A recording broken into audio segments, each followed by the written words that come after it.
আমার প্রিয় ভক্ত রাবণ বারবার তপস্যায় জোরে আমায় ডাকে, বলে গো প্রভু এসো, আমারই দাও দর্শন।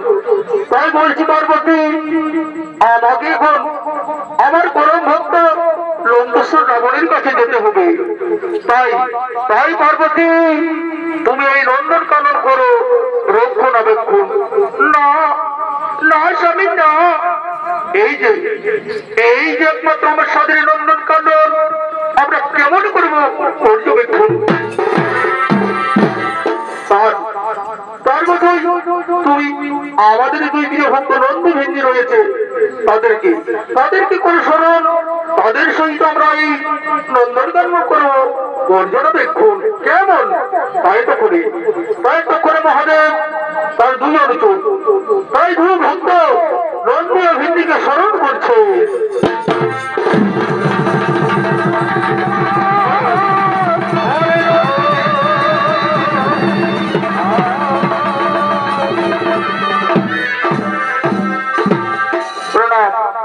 প্রণাম গুরুদেব, আপনার জন্য মনে সত্য করি প্রণাম। ওঠুরি আমার বড় ভক্ত, ওঠু। এই যে আমাদের শরীরের সাথে একমাত্র রয়েছে নন্দনকানন, সেই নন্দনকানন তোমরা পর্যবেক্ষণ। আমি যাব লঙ্কেশ্বর রাবণের কাছে, বারে আমায় ডাকে, ওগো ঠাকুর এসো দাও দর্শন। তাই বলছি নন্দীভিন্দি, তোমার মাতার সাথে এই নন্দনকানন করো রক্ষণাবেক্ষণ। কি বলছেন গুরুদেব? এই মাতার সাথে আমরা কখনো পারবো না এই নন্দনকানন রক্ষণাবেক্ষণ করতে। তাই তো তোমার বলশালী রয়েছে পরম ভক্ত হনুমান, তাকে বরং একবার করো স্মরণ, তাদের সহিত আমরা করবো এই নন্দনকানন রক্ষণাবেক্ষণ। এদিকে নন্দভিন্দির কথা শুনে ভরণদাস তার প্রিয় ভক্ত বীর হনুমানের করলেন স্মরণ।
আমাকেই যেতে হবে লঙ্কেশ্বর রাবণের কাছে।